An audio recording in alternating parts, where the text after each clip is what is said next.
Hello and welcome to a special edition of Santos on Sports.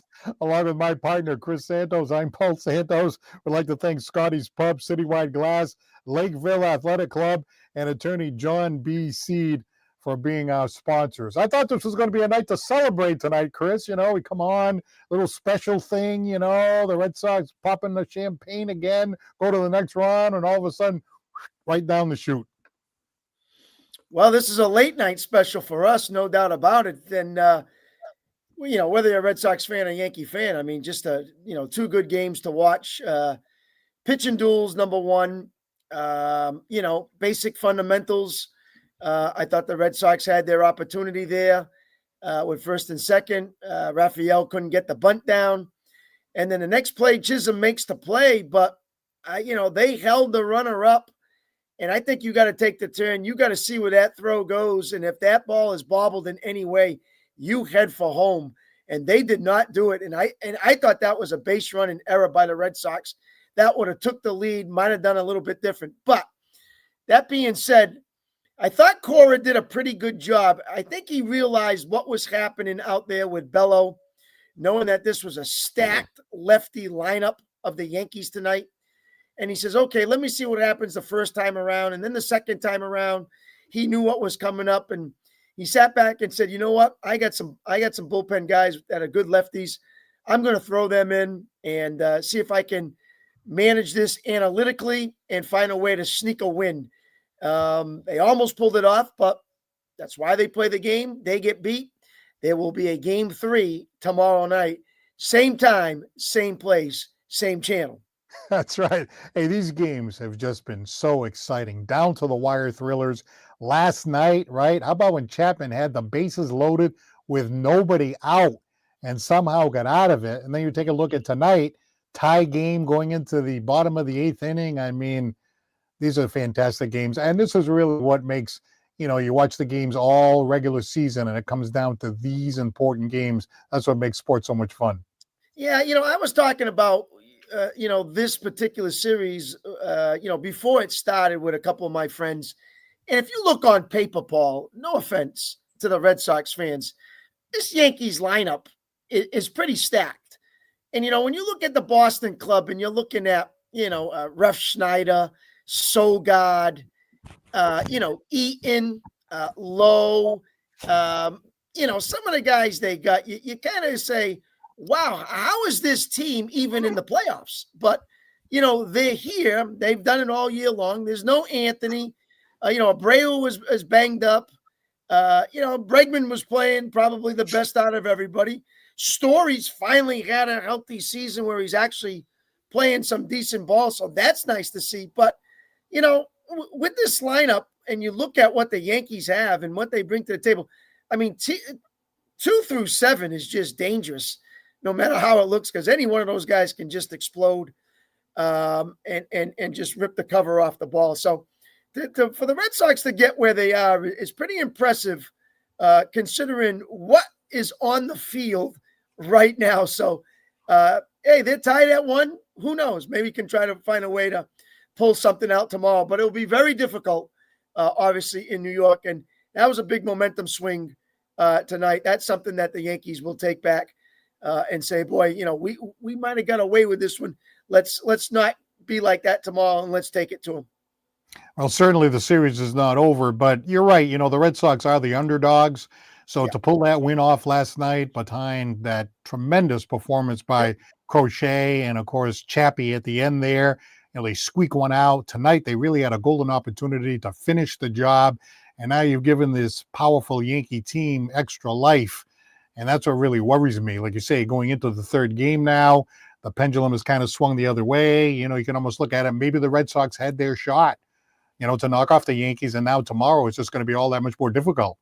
Yeah, it is. And when you had your shot today, don't forget, strike out with men in scoring positions.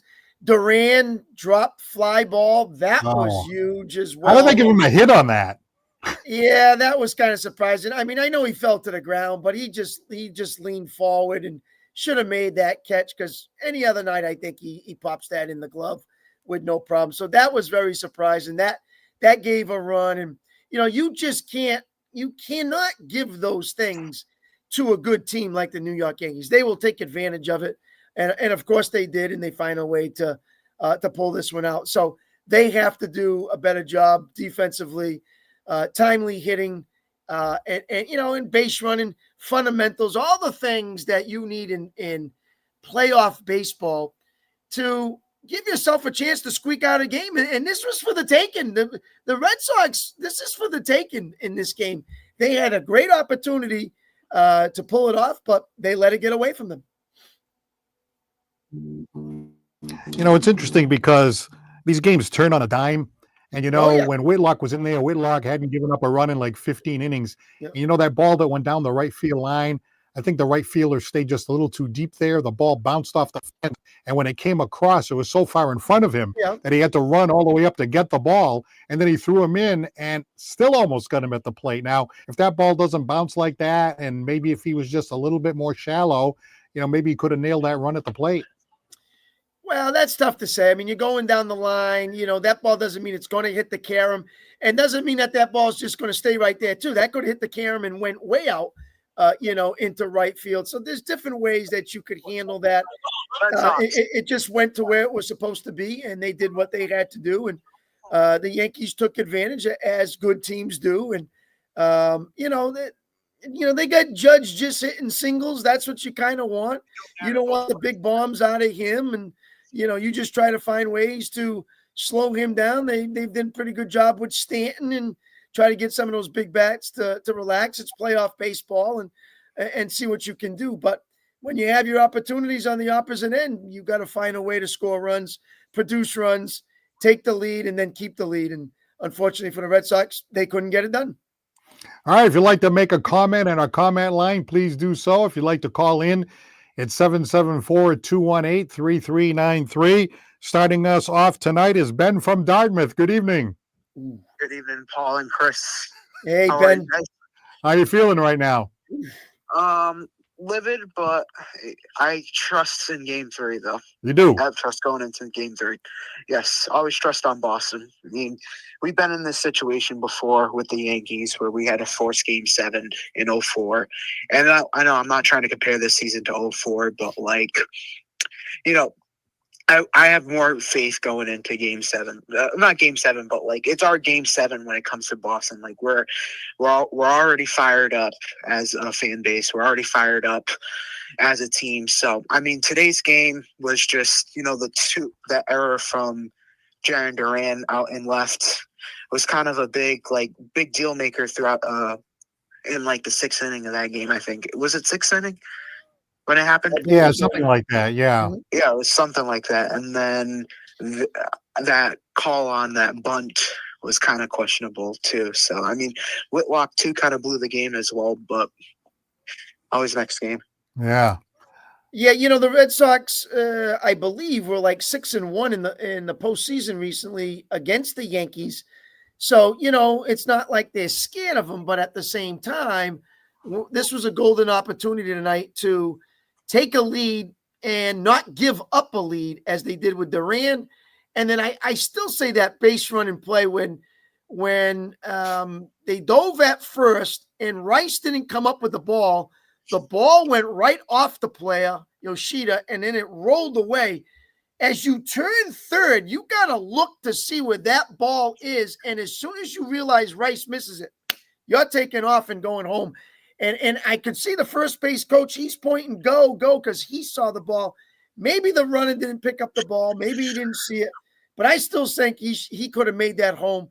At least would have took the lead, even though the Yankees did score another one afterwards. But still, you put the pressure on them when you're ahead. And it didn't work out for them. So, hey, it was there for the taking for them. They can't do it. Good for the Yankees to continue to do what they're doing. It's a good hitting team. They took advantage of the error. They took advantage of the base running and the poor bunting by Raphael. And the next thing you know, we got a Game 3 coming up tomorrow night. What do you think about that dive in the first base there, Chris? Because I know the color guy pointed out that maybe that kind of blocked, the view a little bit as to trying to pick up the ball, whereas if he had just ran through the base like normal, maybe that would have worked out better. I mean, it's easy to second guess these things. You could do this all night, Of but course. And the ball might have got away a little bit further than the yes, ball hitting the player off his back or his butt that's or right. whatever it was, and then it slowed it down. So yeah, I mean, you don't think of it at that particular time. You just go with what you go with, and you see how it works out. But for them, it was just a play that I still think they could have scored. It didn't happen. Hey, they move on, and that's how it goes.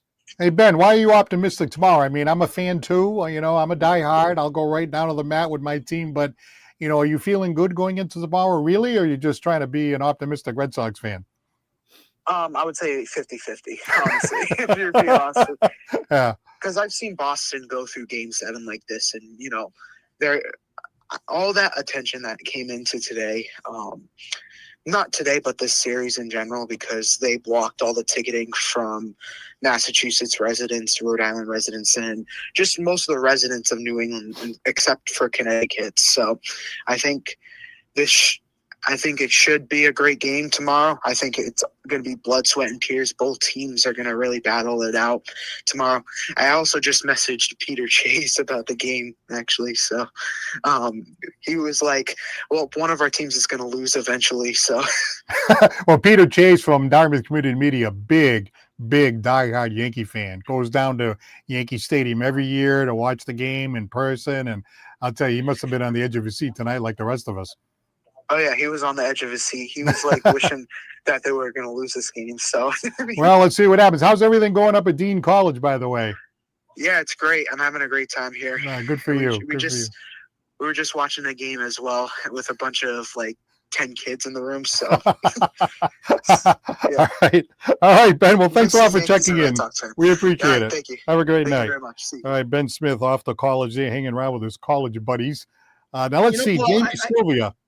Yeah, I was going to bring this up, and Jamie's beat me to the punch, which is a great question, is where do you go from here now? One, if you're the Red Sox in your pitching, remember, you don't have Giolito. He's out with injury. He's not even on the roster. So they're coming out with Early as their starter, and it looks like the Yankees are going with Schlittler as their starter. So, two unknowns, throwing right in there in Game 3. And you're like, well, who can take advantage of who first? And so it's going to be big. And so Cora's going to have to do some, good managing once again, like he tried tonight, to get a lot of pitches out there from his bullpen if Early cannot hang on. And it's very tough with this Yankee lineup.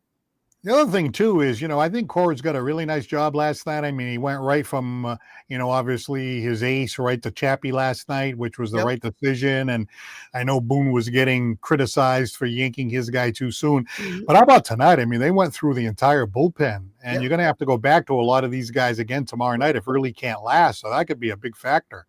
Well, I mean, that's why you manage the game, and that's why you're in charge. I thought he did a pretty good job tonight. He knew when that lefty stack lineup and said, hey, they get Judge in there between, but it's Judge. You got Stanton in between it, but it's Stanton. And so he's like, oh, I gotta mix some things up. I gotta make some changes. And I thought he did some right decisions, pulled some good triggers when I think he needed to, came out and got the guys in their particular spots. Just didn't end up going their way. So the same thing with the Yankees now. They got a kind of a rookie guy going in there too. And how they're going to handle it and get their bullpen, which right now is maybe not as strong as Boston. So we got to keep an eye on that as well. Yeah, the bullpen games, they talk about bullpen games, right? We haven't seen a lot of that during the course of the season. But tonight we kind of saw it from the Red Sox. The Yankees, they stuck with their starter longer. But, I saw Bayo there. He was getting a little shaky. And I know Alex, he decided to go out there and do the old Captain Hook thing and get Bayo out of there quickly. Maybe it was the right decision, I suppose. I mean, Bayo, I don't know. It didn't seem like he had his best stuff tonight. Obviously, the big stage for the first time like that. But, I thought he went to him pretty quick. It was only 2-2 at that time. So when he came out of the dugout, I'm like, oh, wow, he's pulling him now. I thought that was kind of a gutsy move in reverse from what you saw last night.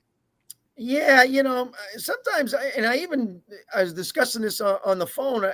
almost thought like he did it on purpose, almost to say, you know what, if I need a right-hander tomorrow, well, he only pitched 2 in the third inning. Maybe I can use him at some point. I'm not saying he's going to, but it's a possibility that if I need a right-hander for a few innings, I could probably get him in back in and pitch some more tomorrow as well. So, yeah, he's got a lot of lefties, as he said, in the bullpen. When they talked to him during the third inning, I think it was, when Buster Olney went over to him and said, Alex, you took him out early. What was that about? Well, with the second time around, and they got a big lefty lineup, and I got a lot of lefties in the pen, so I'm going to use them. But I told Brian, hey, don't get too, caught up with this outing right now. Be ready to go, which tells me, hey, you might be hanging around tomorrow. And if I need you against some righties, be prepared to throw. Remember now, he's pitched real well against Stanton and against Judge. He's done a good job against those two guys. In fact, the worst pitcher, the best pitcher against Judge is Bello. He's got an outstanding record against him. I think it's almost like 1 for 18 or something like that. So it's pretty impressive.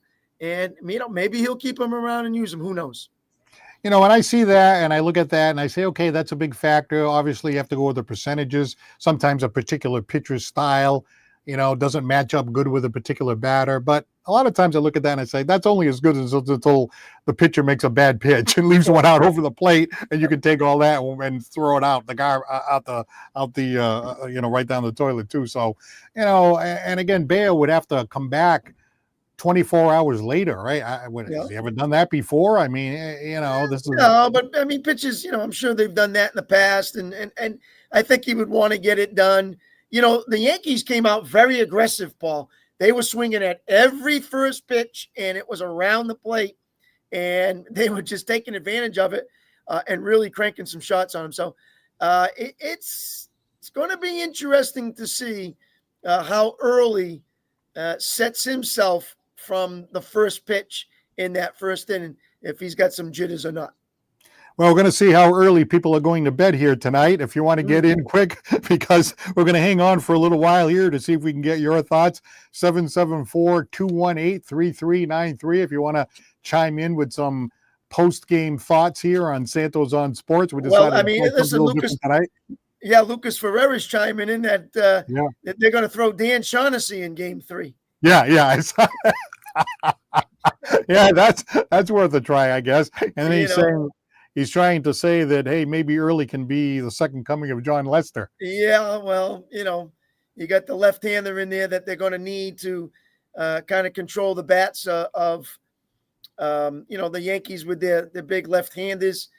And, he's saying Judge doesn't have it in the playoffs. I get that because you see the stats and it's put in front of you what he's done.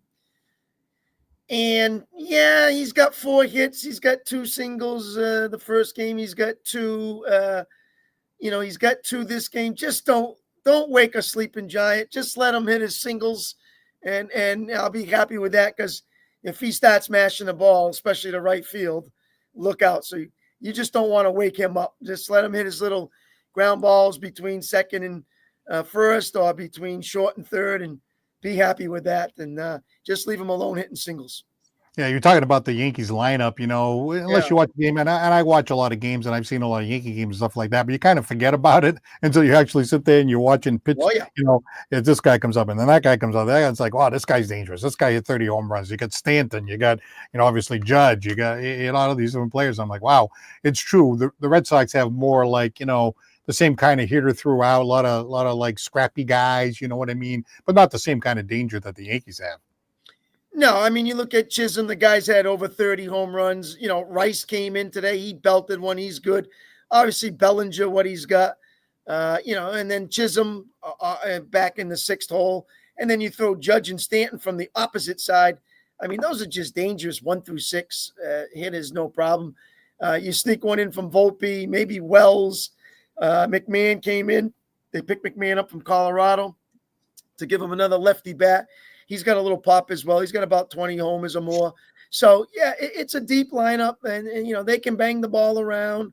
You just got to find a way to quiet them down. It's not going to be an easy task. What is that comment that Lucas is making there that Chris wouldn't know anything of the sort? What is he trying to say there? So when we played a lot of softball in our day.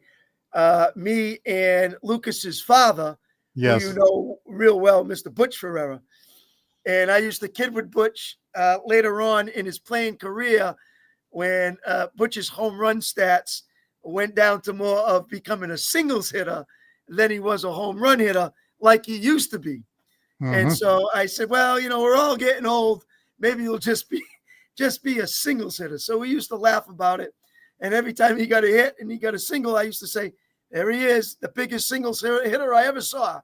So, because Butch is such a big guy, but, he was just hitting singles at that time. So we used to kid and laugh about it. It's a lot of fun. So Lucas would come. I would tease him and say, your father's just a singles hitter now. So we kid about that. So you mean to tell me Butch, toward the end of his softball career, became a punch and Judy hitter? Is that what you're saying? Well, he hit a lot up the middle more than he did to the right side, or and occasionally pull it to the left. So if he went to the right side, oh boy, imagine calling him a punch and Judy. He would not like that one at all. No, you wouldn't get it. You wouldn't get away with that one. He'd call every Saturday morning until you apologize. All right, 774-218-3393. If anybody wants to comment about this game here tonight.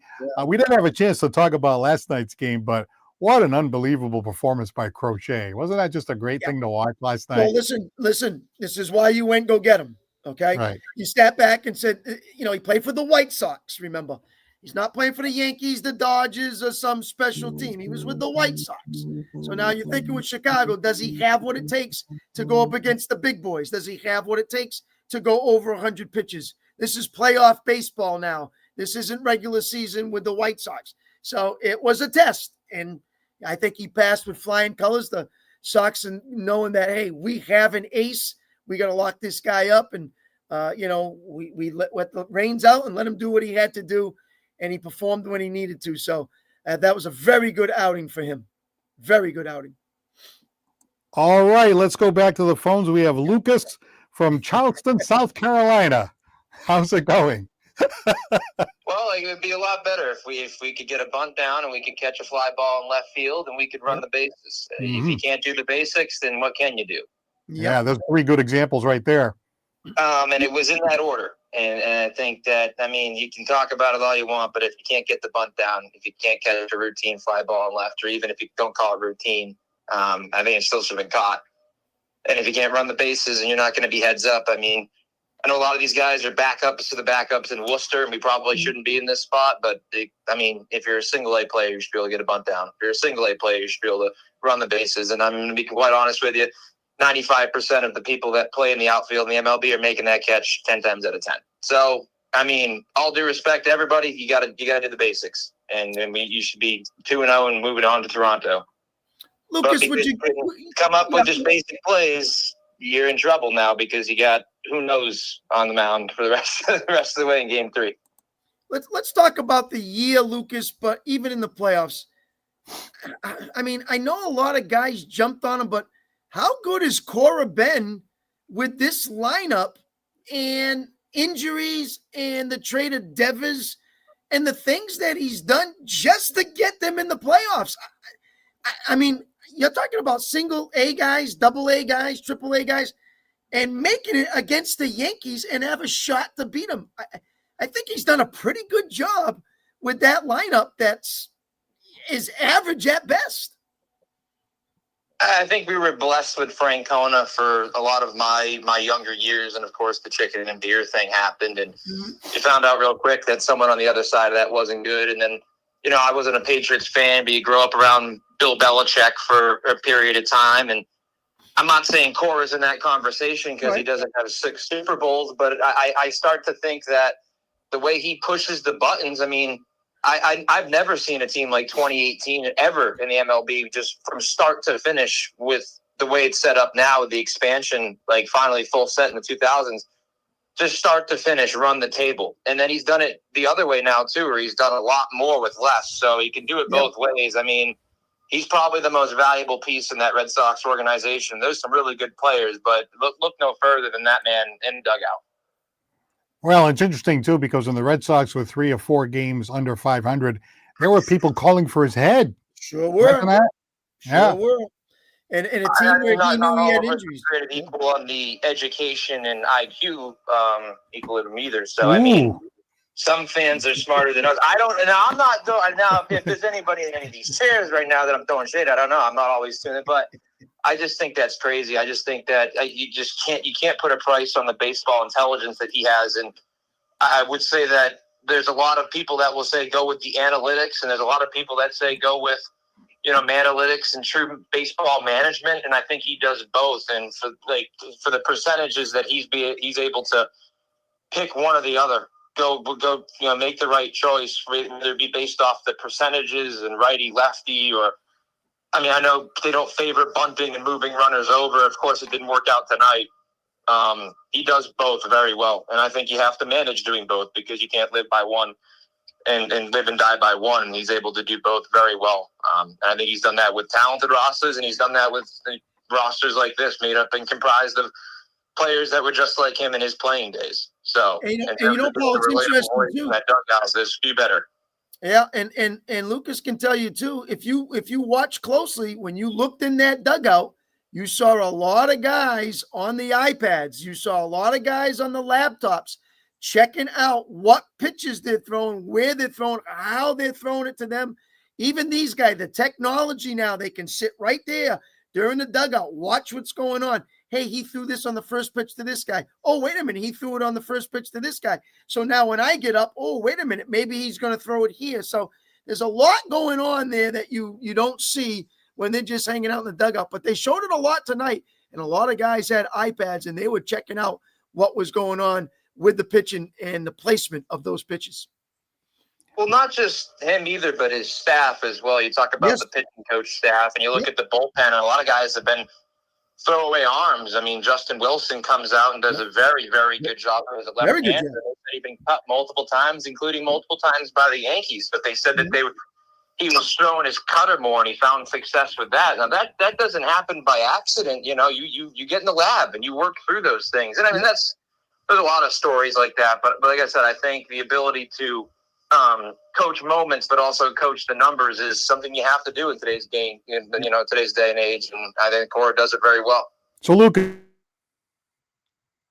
how are you feeling going into Game 3? I mean, the feeling that Chris and I were talking about was that, gee, you did have kind of a window of opportunity here to pull off the upset and take 2 in a row in New York, and it almost feels like, gee, I hope it didn't slip away. Well, I mean, you were playing with house money. I think you were playing with house money, and you get the super, super high feeling of Game 1. And I remember back in the day when we were playing the Dodgers in the World Series, and we exhausted an entire bullpen, and Nathan Eovaldi threw his arm out in 18 innings of baseball. I went out and watched the game and watched 9 innings and drove home and watched an extra game and was making coffee with my dad at 3 o'clock in the morning. On a weekend, and I woke up the next morning on short rest, and I remember just blowing up in the kitchen. I was like, it's over. We have no pitching. We're done. It's over. We're never gonna win. And then they rattled it off from there. So I think the feeling is house money, and a lot of times as a 26 years old, having watched the Red Sox, when hope is all but you feel gone, is probably when we're at our best. All right. Well, thanks a lot for calling in from Charleston, South Carolina. Yes. And hey, you never know. Let's see what happens tomorrow. I'm rooting for him one way or the other. All right. Thanks, Lucas. Thanks, Luke. All right. 774-218-3393. We're going into Game 3 tomorrow night, the Red Sox and the Yankees. And maybe the Red Sox. Let me ask you this question. You saw what it was last night. You saw what it was tonight. With these two guys pitching, do you actually see this game going to the 8th and 9th and nice and tight and close right to the end? I don't know. I got this feeling one team's just going to let it rip, and someone's due for a big night in the hitting department. So it's tough to get 3 games in a row to come out in that fashion. It'd be interesting to see if those two young men pitching can do it. I was thinking the same thing, right? This Yeah. is 2 nights in a row that we had this like nail biting pitchers duel right down to the end, especially last night. Tonight, maybe a little bit less so, but the same idea. Yeah, I could picture tomorrow night being like an 11-5 game and somebody just blows the doors off, Could be. or something like that, or have a game go on for, 4 hours or 4 hours and a half or something like that. That's kind of the feeling I have too. But anyway, let's see what Ryan from Rochester thinks. Hey, Ryan. Hey guys, how's it going? I'm doing okay. Not as good as last night, but okay. How you feeling, Ryan? Hey, same here, man. Same here, man. Listen, they can never, even when they get back to the playoffs, they can't help but make it interesting. Mm-hmm. That's still it's still a good series. 2 excellent games, honestly. Oh. I just feel like it's been mentioned in previous calls. I was listening a little bit before I just called in there, but just some missed opportunities there. Like I was actually talking about it with my uncle. Why is Jared Duran diving for that ball? Just go on your knees or just get underneath it. There's an fairly easy catch to make. And then Rafael, I'm glad that he didn't swing. He didn't swing for the fences there, because I feel like that had a double play written all over it. But bunching it straight upwards didn't exactly help either. But on that bases loaded situation, I just said the hell with it and sent Eaton there, because he's one of the faster guys on the team. I think he could have scored there. Yep. No, I agree with you there. And, it was funny because don't forget they changed pitches, and I don't remember who went over to Rafael. They brought the iPad. They put the arm around them. They were talking for a couple of minutes saying, hey, guy, you're going to lay down a bunt. You got to get this bunt down. Let's get it going. And no offense, he did not look like a professional ball player trying to make a bunt. He looked awful doing it. The first one was terrible. You lay off that pitch. Then the second one, you pop it up. I mean, it's not even on the ground. So it's almost like he hasn't done it in so long. I forgot how to do it. It was just not good. And then the base running, I'm taking the turn. I know that the ball is hit to that side of the field. So unless my base coach is waving me, knowing that I go home, when I take the turn, I got to see where the ball is. And as soon as I see Rice fumble that, I'm taking off and I'm gone. So it was kind of surprising to see, and I thought they should have sent them.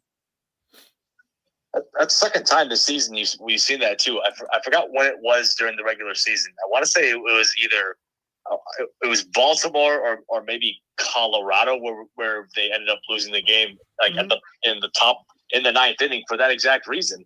To be on the safe side, they didn't send him. Next thing you know, the throw to home was like way off damn near into the bleachers. So it's like there comes a point in time where you've got a speedy guy on third base, just send him, because obviously maybe things would have gone differently, strategy wise. But if things stayed the same and you get that run in, it's extra innings. So just send him.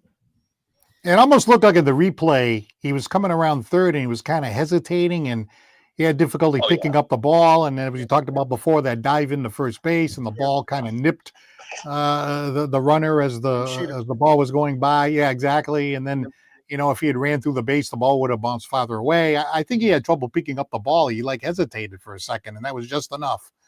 And that was unfortunate because that would have been big. I mean, he could have scored if he had gone full boat, no question. Ryan, 2 rookies tomorrow, Early and Schlittler for the Yankees.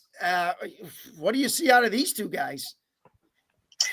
I wouldn't be surprised at all if this ends up being like an 8 to 7, or honestly even 10 plus runs for each. I like that. Yeah, I like that kind of a game. Yeah.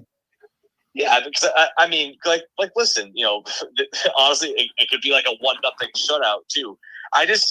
It's just hard for me to imagine that 2 fairly young guys, in this sort of pressure situation. It's not like it's a game 3 eliminator. It may not have the same pressure as like game 7 of the World Series, but this is elimination playoffs. So the pressure is going to be through the roof. So I honestly wouldn't be surprised if it's like 4-4 and they both get yanked in the 4th inning. I imagine it being a high scoring ball game. Yeah, one of them to throw a gem would be quite impressive. in this rivalry, in this, do or die, go home kind of a game. I'd be really surprised if someone stepped up and really threw some kind of a gem. And that being the case, it's more likely than not to come down to the bullpens. And the Yankee bullpen hasn't been good. The Red Sox bullpen was good tonight, I thought, for the most part. Yeah. So can they duplicate that again tomorrow? And how bad is the Yankee bullpen? Would the Red Sox be able to tee off on the Yankee bullpen tomorrow night? Never know. Could happen. It could. I mean, even Lucas says sometimes the young kids don't know any better, that they're supposed to feel pressure. I get that, but you can't tell me they don't know it's Yankee Red Sox rivalry. There's got to be jitters in this one because they know what it's about and how these two teams have played forever against one another. It's a tough one. It's a really tough one. So if somebody does it, good for them, and hopefully they're not. But I'll find it tough if you see someone really go 5 innings. All right, Ryan, I guess we have to hang in there and see what happens. Keep our fingers crossed. I don't know. It feels like the kind of game where anything can happen. It honestly, it really does. And I'll end with this. I was actually talking with my uncle about this too. This is where, this John Henry and Breslow not going more all in on the pitching staff, be it, not paying the extra year for Max Fried or not getting a guy like Joe Ryan at the deadline. I think this is where it's going to rear its ugly head, especially with Giolito going down, because I would have felt a lot better with, Crochet game 1 and then a guy like, say, Joe Ryan or Max Fried going game 2, because who knows with just how maybe those guys going deeper into games, we wouldn't even be in the situation, but we'll never know.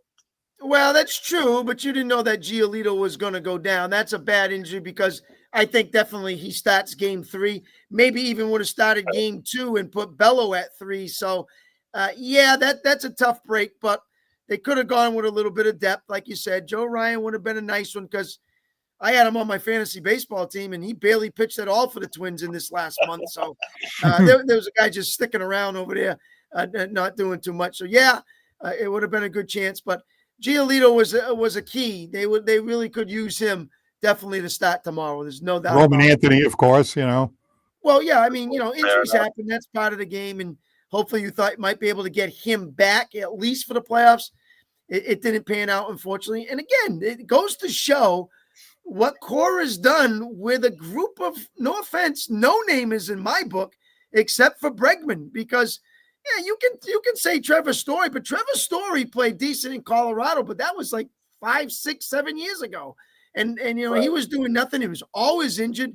All of a sudden he has a decent year and everyone says, oh, Trevor Story. I go, whoa, wait a minute. You can't say that. Yeah, he's okay. He's hit the ball. He's been all right. And I'm just happy he's had a healthy year.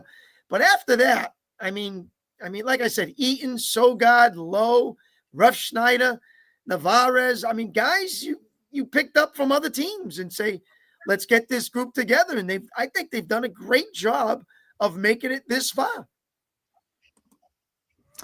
All right, Ryan. Well, thank you very much for calling in on our special late night version of Santos on Sports. And hopefully the Red Sox will be around at this same time tomorrow night. It'd be nice. Fingers crossed. Thanks for having me on again, guys. All right. Have a great night. Thanks, Ryan from Rochester, 774-218-3393. If you'd like to get in on the discussion here, post game 2. And I see that Lucas made a comment there that there's a lot of film now on the dugout, or not on the dugout, but on the bullpen. Sure. So what do you think about that? Obviously, you see the same group of players, number of nights in a row. You're going to know, like, if Wilson comes in tomorrow, what he gives. If Matz comes in, what he does. What Whitlock likes to throw. I mean, that's what he's talking about. They're using the pen. We've seen them now. We kind of get an idea of how they are, and it makes it a little bit easier maybe to hit. He talks about the Devers trade, turning the tide for the Sox, little cultural shift. I can see that, where they thought, he was causing some damage there. And remember, they had Campbell back at that time, and him and Campbell were supposed to be battling for first base and different things. So there were some problems there. And I guess Cora knew, hey, this isn't going to work. You want me to to try to create a winning culture in a team, this guy is going to have to go. We're going to have to make some changes. So, when that happened, they all looked for management and said, well, get rid of this guy, this GM. They just traded Devers. And then they were all over, as you said, Paul, earlier, Cora, I think he's going to get fired. He can't do anything. And again, I just think it's the roster that he's got in front of him, and they made the playoffs. So I think it's a special moment for him because I think he's done a good job. Do you think Breslow could have been a little bit more aggressive at the trade deadline this year?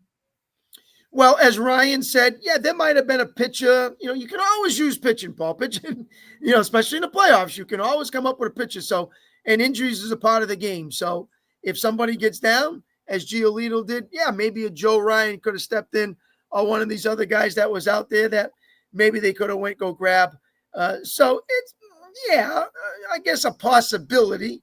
I wouldn't throw the book at him because he didn't go do it, but I can see where he's coming from, that it would have been nice to have someone to help out along the way. So, they are in the position where they should be, and they're making a run for it. So nothing wrong with that. But here's the thing, right? 2-3 years ago, fans were saying the same thing. Oh, trade these prospects, get more guys and all that. Well, a lot of these prospects are regular players now. A lot of these young players are finally blossoming. And so we're actually glad they didn't trade some of those, though, right? Well, they're coming of age. I mean, he took a shot at the beginning of the year with Campbell. It didn't pan out. Dropped him down the triple. Then Anthony, obviously, they gave him the nod to get him going. And then you throw in a couple other guys. Obviously, injuries is a part of the game, and they're missing the other gentleman there. Yeah, Marcelo Meyer. What was it? Marcelo Meyer. Yeah, missing him too with the injury that they had. So, yeah, they went to the farm system, Paul, and said, okay, we got some guys. We'll add some veterans with them, like a Bregman, like a Story, and see if they can stay healthy. And then let's throw it out there and see what we can do. So Cora's not afraid to do that. I can tell you, he's not afraid to go AAA and get those guys in there because he's giving them the shot this year. There's no doubt about it. Well, he brought the lefty in, pitch and whatever inning that was. Gallo, or I'm having trouble keeping up with some of these things over here. So many guys. Pools. Yep. They put him in. I mean, he pitched a great game the first time he pitched as a starter. Then the second time got banged around, and they took him, and he needed a left-handed arm, and wasn't afraid to put him in there tonight. True. And then you take chances on certain guys. Giolito was hurt the year before. He came back and said, well, do we take a shot on him? Should we take a shot on him? They did, and they went. Then they went go pick Lowe from Texas, who Texas just cut him. And then he was on the waiver and nobody grabbed him. The Red Sox said, well, we don't have Casas. We need a first baseman. This guy looks like a professional hitter. Let's get him in the lineup. And so he goes in and he does some good things at times. So, it's just one of those chances and roll of the dice. Sometimes it works. Sometimes it doesn't. So good for the Red Sox to just be in the situation that they are, a chance to knock off the Yankees and move on. Yeah, and he mentioned Casas. I forgot about him in a way because he was injured such a long time ago. Yeah. And, he was probably a little cocky and a little more full of himself. And, I don't know, just a little bit more, I don't know. You got to be confident, but I think he was just a little bit over the top in the way he carried himself a little bit. But, between him and Meyer and Roman, those are three young guys coming into the lineup, coming into their own. I mean, all three of them out, all three of them. Yeah. Well, I think that's where management and coaches step in and say, hey, young man, let's settle yourself down. Get some of them veterans in there that could talk to him and say, hey, you're not all that right now, but you're getting there. So just play some good ball where we want you to be and do what needs to be a big stick at first base, which has been a project all season long for the Red Sox at that position. All right. Well, we're going to be winding things down in a few minutes. If you'd like to get in on the discussion, 774-218-3393. We're going to go into game 3 tomorrow night. The Red Sox and the Yankees. Unbelievable game last night. Real theater, real drama. Same thing tonight. Coming right down to the last inning at that big ballpark in the Bronx, just the way you like to see it during the course of the season. Nice to see that Red Sox-Yankees rivalry being rekindled. But I haven't talked to you since Sunday, right? The Patriots got a nice big win. And, before the game started, right, I said to my wife, I said, well, I'm expecting the Patriots to have a good game today. She goes, why is that? I'm like, well, because the other team that they're playing, they suck. So, Mhm. the Patriots have a good True. chance.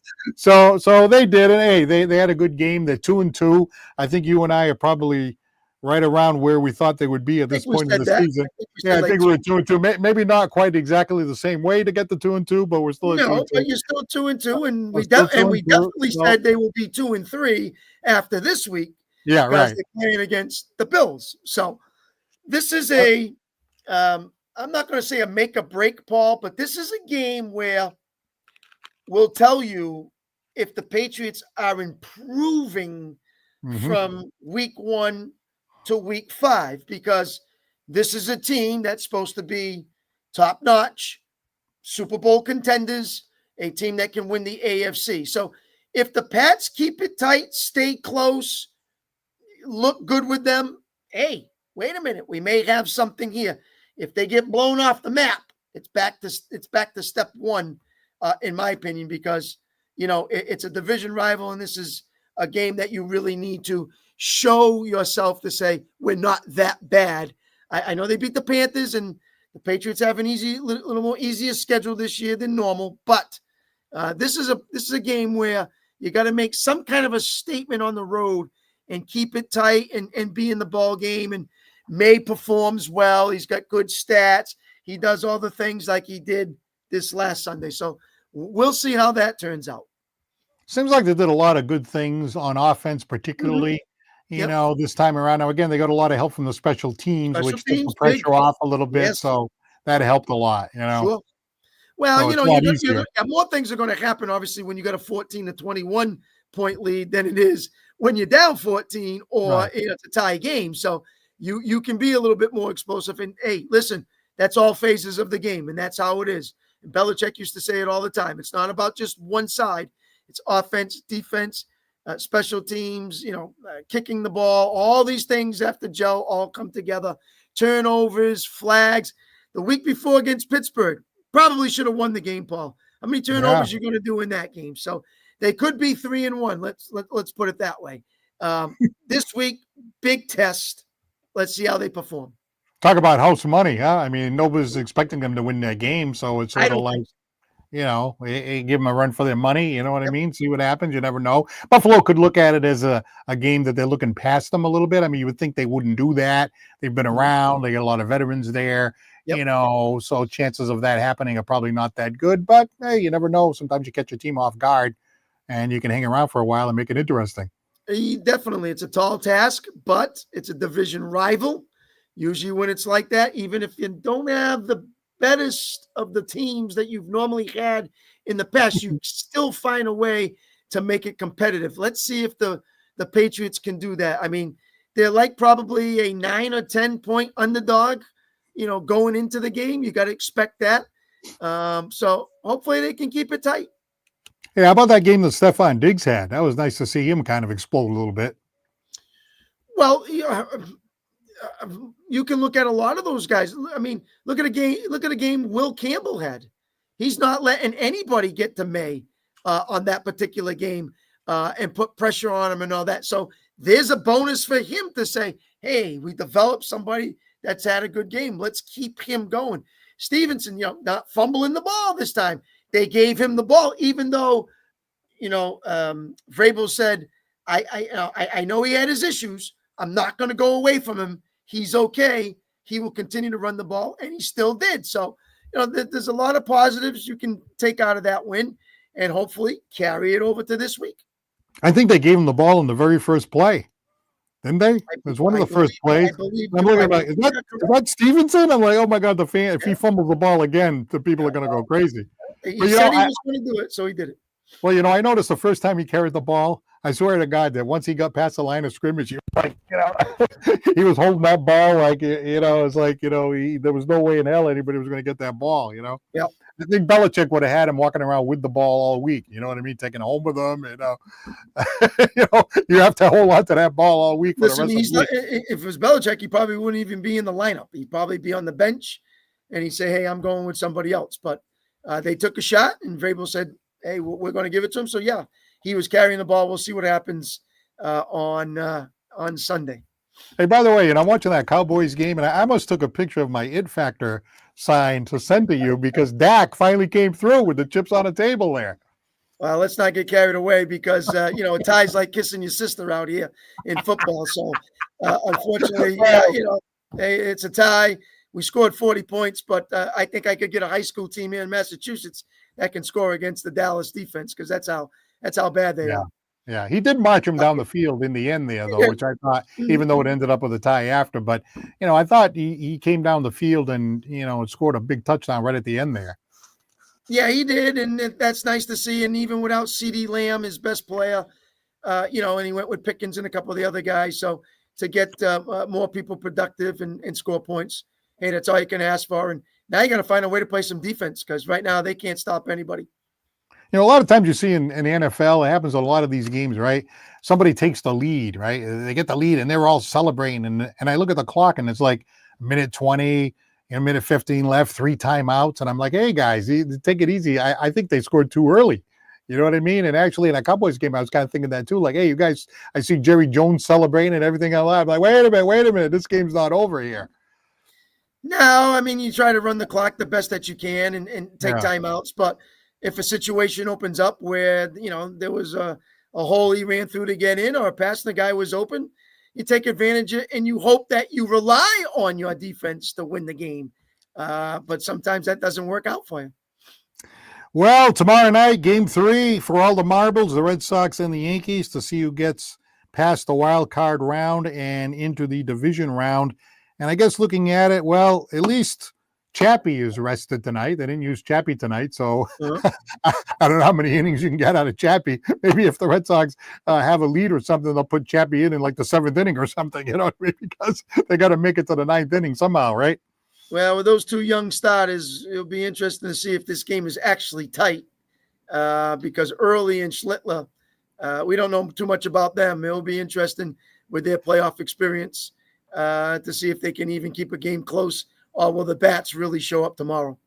Hey, look at that big Bruins fan there. Chris DuPont says, bring on the Bruins. Is he really giving up on the Red Sox already? Come on. We still have game 3. Come on now. We don't put that early. Listen, Chris wants the Red Sox on. He wants the Bruins on. He wants the Patriots on. And the Celtics. He wants all 4 Boston teams on in one day. So he can probably come to my house. I have the 4 TVs. We'll put them all on, and he can rotate right around. He'd be happy as hell. And you got the red zone on there and everything, Hey, that guy, the guy that runs that red zone, I mean, this guy's having a great time so far. He's got the quad box, he's got the triple box, he's got, game-winning field goals at the last second and Hail Marys and overtime. And I mean, this guy's having a great time so far with that red zone. Well, Paul, you would love to be Scott Hansen for a day, that's for sure. And watch that and announce all that. I know you would. You would really like that. Oh my God, he just has a great time with that whole thing. He goes there. We're going to the quad box. Yep. Okay, now we're going to the triple box. Oh my God, he just goes crazy. But anyway, all right. Well, let's keep our fingers crossed. I like to see the Red Sox. I've been watching these games all year, and it's been so much fun watching them scratch and claw to get into the playoffs. I just hate to see them get bounced so quickly. I mean, you get greedy once you get to the playoffs. You play 162 games, right? 162 games, and they put you in a 2 out of 3. It's just the way it is, Yeah, that's the wild card version of it. And if you win your league, then you just wait and watch the wild card go at it against each other and then come see you. So, that's what Toronto's thinking about in the next series. But hey, let's just hope it's a good game tomorrow and it's just not a blowout and keeps the fans on their seats, and that's what they want to see. I know you're a big Baltimore guy, but now that Baltimore's out of it, are you rooting for the Red Sox here? Probably a little bit more than the New York Yankees, that's for sure. All right, just want to make sure. No, because sometimes the guys will be like, well, these Red Sox fans, they can be a little annoying, maybe I won't, be crying too much, if the Red Sox get knocked off, No, I'd rather see Boston win than the Yankees. That's just my personal opinion. But hoping for a good game, good showing like we've seen in the first 2. And it comes down to the wire, but I think the Red Sox had their chances tonight and they let them off the hook. All right. Well, I hope you're wrong about that. I guess I say most of the time you're not, but I hope you're wrong about that and somehow they can pull it off. But yeah, sometimes we've seen it so many times in sports. Like you have your window of opportunity, especially if you're the underdog. You have that window of opportunity, and if it slips away, it's hard to get it back. But hey, like we say, anything can happen. We'll see what happens tomorrow night. All right, it's been a lot of fun. Late night version of Santos on Sports. Pretty good. Hey, it was a good time. Some of us are probably already sleeping and dreaming of happy thoughts of a Yankees victory tomorrow, like someone from Fall River who didn't call in today. But maybe we'll catch him on another time. Yeah, that's right. I was hoping that we'd see champagne here tonight, but I guess not tonight, huh? Not All tonight. right, we'd like to take the opportunity to thank Attorney John B. Seed, Lakeville Athletic Club, Citywide Glass, and Scotty's Pub for supporting Santos on Sports. All right, Chris, well, enjoy tomorrow, and let's see what happens. We'll see what kind of a game it is. I have a feeling that it's going to be like you're saying, some kind of high-scoring, wild, runs all over the place kind of a game that we haven't seen yet. They're certainly due for it, and the kind of pitching that you have and the bullpens and everything else, it does seem like that's a possibility. Well, all I'm going to say is good luck to your team, Paul. Wish you well, and we'll talk next week, and hopefully they will be moving on to Toronto. All right, for Chris Santos, I'm Paul Santos for Santos on Sports. Thanks for checking in with us, and we'll talk to you again real soon.